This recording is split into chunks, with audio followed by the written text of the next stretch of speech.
Hey guys. So recently I've been watching, no, recently I watched all three Star Wars trilogies. I watched them out of order. Actually, first I watched the sequel, then I watched, I don't know what that other one's called, the episodes 3 through 6, and then I watched the prequels. So I watched them completely out of order, um, but I don't mind. They also came out of order, so whatever. Um, but it's been on my mind. I just finished watching all the films today. Today I watch Revenge of the Sith. Today, earlier this morning. And I went out for a run, and Anakin Skywalker was on my mind the entire time. And part of the reason that character has been on my mind is because, oh man, there were some shots that were just so well done, but everything was great. Here's what it is. To me, Anakin is Lucifer. He is an angel who fell. He is a fallen angel, and he allows himself to be overcome by what he's feeling. Now, I think a lot of the times your feeling is your superpower, actually.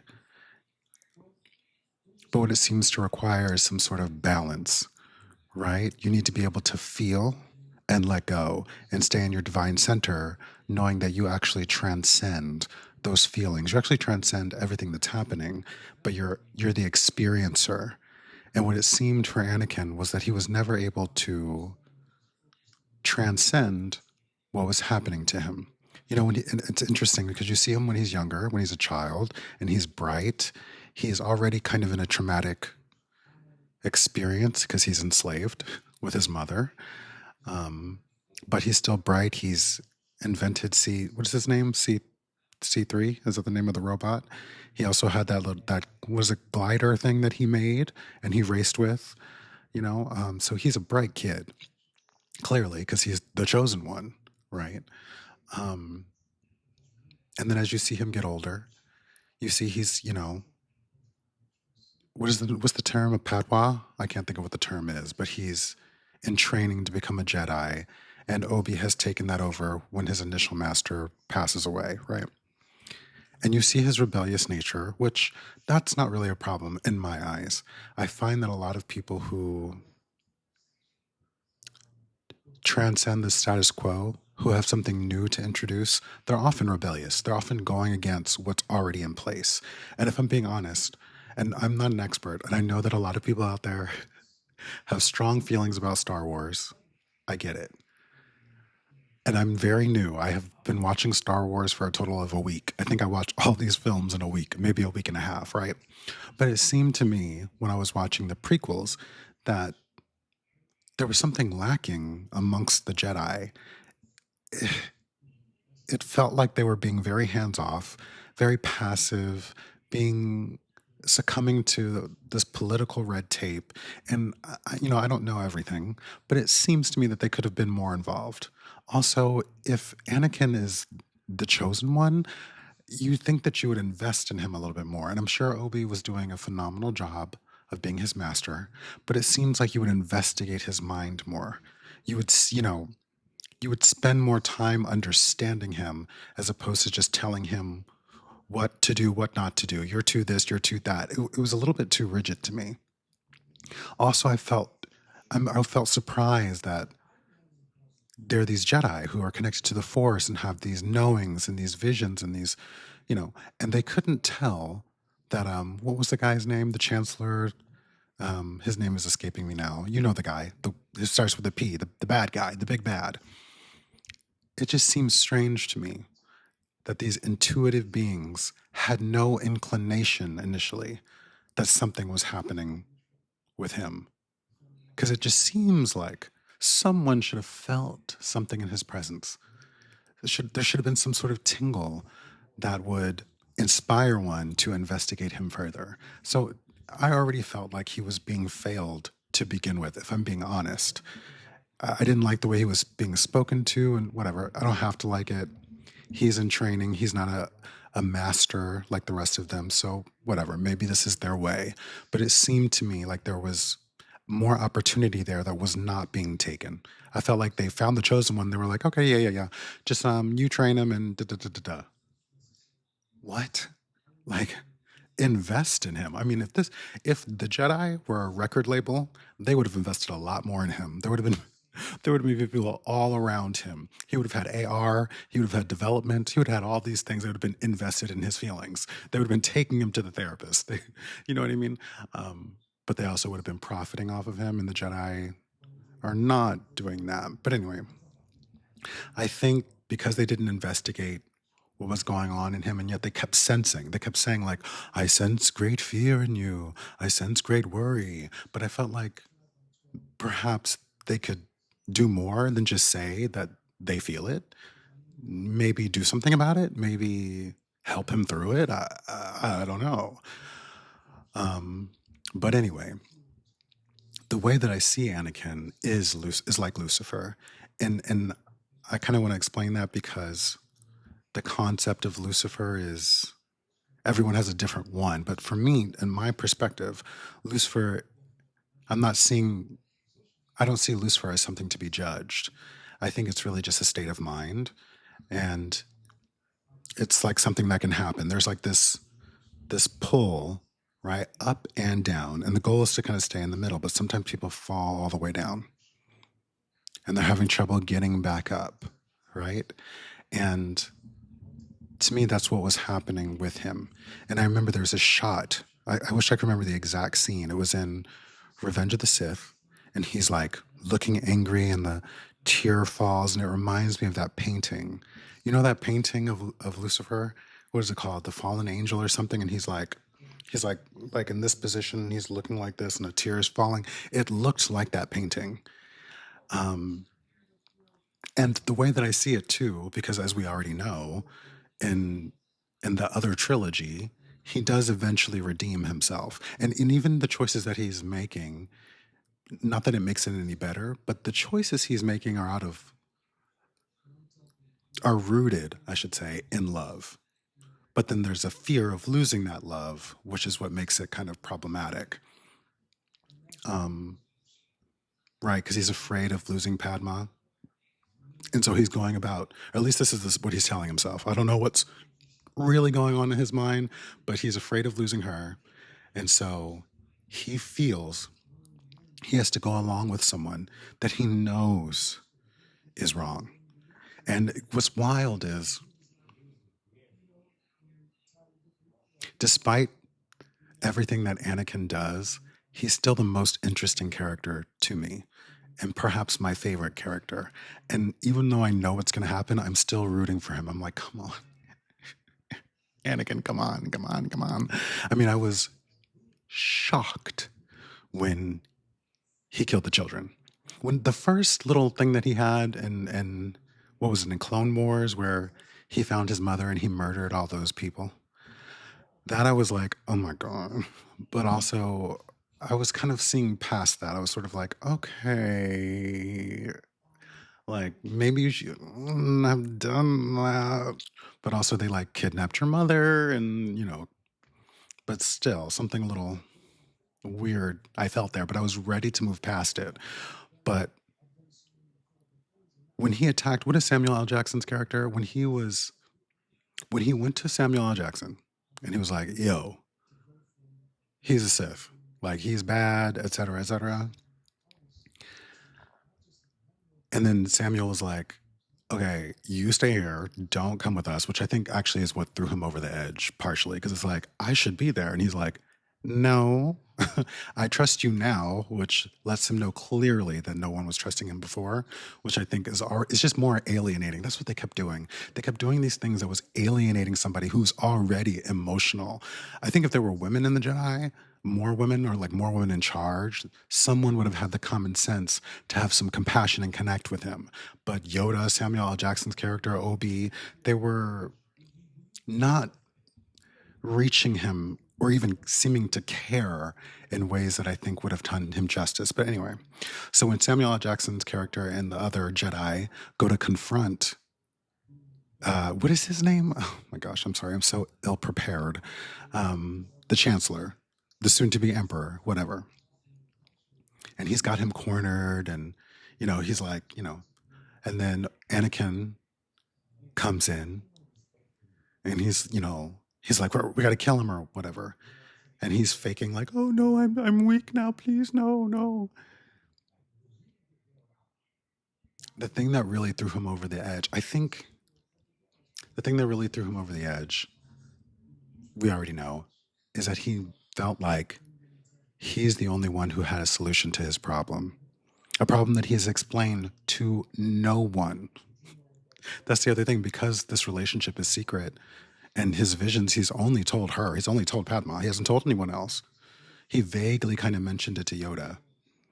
And so he got a vague response. I think if Yoda had known the full story, maybe there would have been more to it, or, there could have been more of an effort. Because I think even just the effort would have turned him around. Even if they were like, we can see what we can do. Let's figure out what we can do. What healing arts do we have? Or how can we prevent this from happening?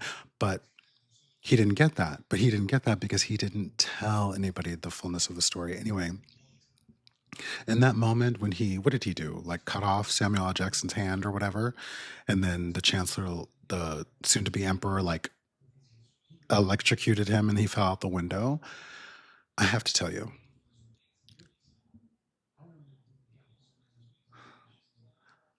that was probably the most disappointing moment. And I love Anakin. Even knowing all the things, it's like just rooting for his spirit. Because it's just like Lucifer. The idea of Lucifer, at least the concept that I have in my mind, is that he can at any point redeem himself. He is a fallen angel, but he was God's favorite. Like God's favorite. God loved Lucifer. Lucifer is beautiful, the amazing angel, and falls. And God's just waiting for him to come around and be like, I repent. I did this and I'm so sorry. Please accept me back. And God would be like, okay, great. And the thing about it is, even with this descent, even with the actions that he's taken, he's still the it girl of the whole franchise. Everybody else to me still is like, I mean, everyone's wonderful. Like Obi's great, Yoda's great, love him. Queen's great, yeah, everyone's great. But in every situation, Anakin is the focus. Not just the focus, but the main interest. Any room he walks into, Anakin is center stage. And that's just who he is. He is an it girl. He is that girl, if you will. And that's what also gives me kind of the Lucifer vibes. But in that moment, he fell. And when he killed the children, I was sort of like, bro, bruh, bruh, bruh. I was in shock. I was talking to the screen like, are you, dude? Like, still in my head, I'm like, okay, he can come around. Meanwhile, I already know he becomes Darth Vader. Like, I already watched that trilogy, so I know what's happening. But I don't know, something about him. You want him to do well, and because he was overwhelmed or overcome by his emotion, like when Padma arrives at that place, the place with the volcano, and all the lava and everything. And she's like, Anakin, what's going on? What happened? And he's like, Obi's out to get me. Everyone's out to get me. And you're like, okay, now you're losing track of reality. Before, it felt like he was in reality. He's like, they don't trust me, and this doesn't seem fair. And it's like, yeah, you're right. Yes, they don't trust you. And yeah, this is weird. But also, you're being manipulated. That's the other part. Thank you. Thank you for your patience. I know I'm like all over the place, but the Chancellor, what is his name? Starts with a P. You guys know. Someone's already in the comments typing his name, being like, "You idiot! How don't you know this?" But he was so deceptive, so organized in his deception. He knew when he selected Anakin to be his representative or whatever, that the Jedi Council was not going to go for that. He knew that. He wanted to create this rift, this separation between the two of them. And no one was bright enough to see past that. I mean, I think the Jedi did know that, but they weren't being forthcoming enough. Even when Obi talked to him, he's like, I think there's something up with the Chancellor. I think you need to report to us and tell us that no, you need to go in more detail. You need to invest. You need to be there for him because the thing is, whenever there's a loose end, that's the most susceptible part of your whole league, if you will. You're as strong as your weakest link, and if your strongest enemy is connecting with your weakest link mentally, but also and that's another thing. He's the weakest link, because of his attachment to his emotions, and yet the most powerful. I mean, is there a therapist in the Jedi regime or whatever that can? I mean, because that's all it would take. Someone go, I think, I think, I think we need to do something about this. Some emotional intelligence, some something. Mm. Anyway, so I understand that he was manipulated to such a high degree. Sending him, I think he was sending him visions. Was he sending him the visions? I don't know. And even when he had him kill, what was the guy, the former Jedi guy who he had kill?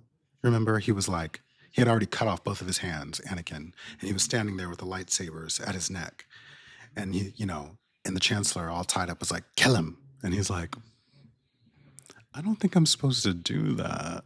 Right? And he's like, "Well, it's only right. You know, he did this to you. He cut off your hand, so it's only right that you duh duh duh duh duh." No. And if I was really hoping he was going to tell Obi that whole story, e- even when Obi was injured and they were leaving, and he's like, "I have to grab Obi," and he's like, "There's no time." You want me to leave my master? Red flags all over the place. Even if you feel connected to him, like, you have to listen. You have to be like, you have to feel something's not right here. Like, but he kept bulldozing past every red flag because he was feeling so ostracized by the only group that he had. He had nothing else. His mother now passed away. He's a Jedi. The Jedi are not accepting him. And now the only person that's accepting him is the Sith Lord. Anyway, so back to the scene where they're at the lava or whatever. When he gets all jealous and whatever, he was gone. He had become so toxic at that point. Like, you turning against me. You're with Obi. You came here to kill me. And it's like, no. Everybody wants you to change course. At that point, I don't know what was even possible. And anyway, that battle then ensued after he choked out his wife. Oh my gosh. Between him and Obi, it was so heartbreaking. And I just felt like the whole time I was watching the battle, I'm like, I know they still care about each other. Obi. Anyway, let me just one thing at a time. When Obi flips over onto the land, the rock land or whatever, and Anakin's still floating in the lava, and he's like, "I've won. I've won, Anakin. I have higher ground." And he's like, "You underestimate my power." And I was like, dude, you have lost it. The ego has taken over. And I think that's the big thing that he was losing, going back again to the balance thing. He, that's what the piece of the puzzle that was missing, the balance. There's always this push and pull between your ego, between your divine center, and he just plummeted. And it was like, you're underestimating your power. And yes, perhaps it did seem like they didn't want him to play into his full strength. And maybe they should have explained to him why that was so that he didn't develop this resentment. Not that it's their job to make him whole, because at the end of the day, it's his job. He is an individual. It's his job to investigate himself. Facts. These are just facts. And he didn't. And when he went to go flip onto that land and Obi cut off them legs, I was like, And the thing is, you could see it in Obi. You could see his heartbreak. He was sort of like, "Ah, I don't want to have to do this. Like, I don't want. Anakin, you were the chosen one. You were supposed to, defeat the Sith Lord, not join him. You are my brother. Man." And the thing was, because I wanted to be mad at Obi almost the whole trilogy. Not mad at him, but I was like, dude, relax, like chill, chill, like stop talking to him like that. But when we got to that scene, I was like, bruh, you right. And he walked away as Anakin caught fire, trying to crawl up to attack him. And I was like, that's what you got to do. I mean, at this point, you have to accept it. This is the choices that he made. You can't change them for him. And it was just like, and seeing the Chancellor, so like, even after he makes him Darth Vader and he's in the suit and whatever, and he wakes up and he's like, where is she? Is she at least safe? Is everything I just went through, is it worth it? Is she okay? Like you promised you were going to save her. And then what does he do? He blames him. He goes, no, it seems you killed her. And he's like, no, no, dude. I sensed she was still alive. And he's just playing him still. And so he went through all that to save his wife and then ended up there. That is a tragedy. Kind of. I mean, it's a tragedy for him. But the thing is, he's still Lucifer. So he still has a chance to come back, which, as we know, in the other trilogy, he does in the end. The Emperor dude's like, kill Luke Skywalker, in the later movies, kill him. And he's like, no. He's like, well, then I'll do it myself. Goes to kill his son. He's standing there watching his son get electrocuted. Just like he saw Samuel L. Jackson get electrocuted. He was like, you know what? Actually, no. And kills homeboy. Well, don't even get me started on that. But kills him. And he's like, does he say he loves his son? I don't remember. But he's like, take off my mask. I want to see you. I want to see your face. And at the end, he still is the chosen one. He still says, you know what? I'm going to do the right thing. But part of the reason why he did that is because he had a reason to. I think before there was just this perfect recipe of disaster that led him to being part of the Sith. And then once he was there, it was like, well, now what reason would I have for even trying to go back and repent? You know what I mean? But then when he meets his son, who initially is trying to get to come to the dark side, I think maybe to protect him. And when his son is like, I'm not doing it, bruh. Like, there's no way. He's like, dang, no.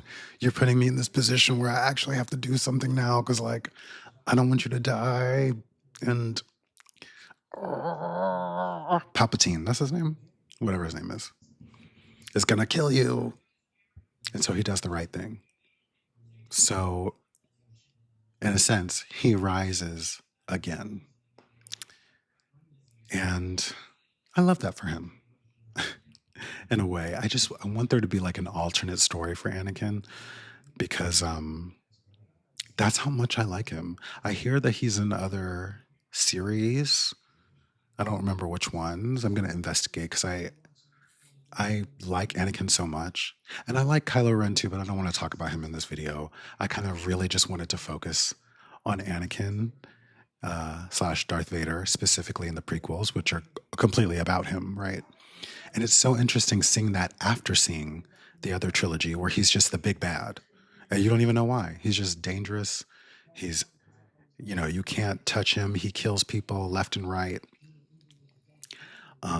He's scary. He's the one that everyone's trying to defeat. But then when you see his origin story, it changes everything. And it's that classic thing where you're like, you're on the other side being like, no, just come back. It doesn't matter all the things you did. It doesn't matter. You can still change now. You can change now. Please, please, please, please, please, please, please.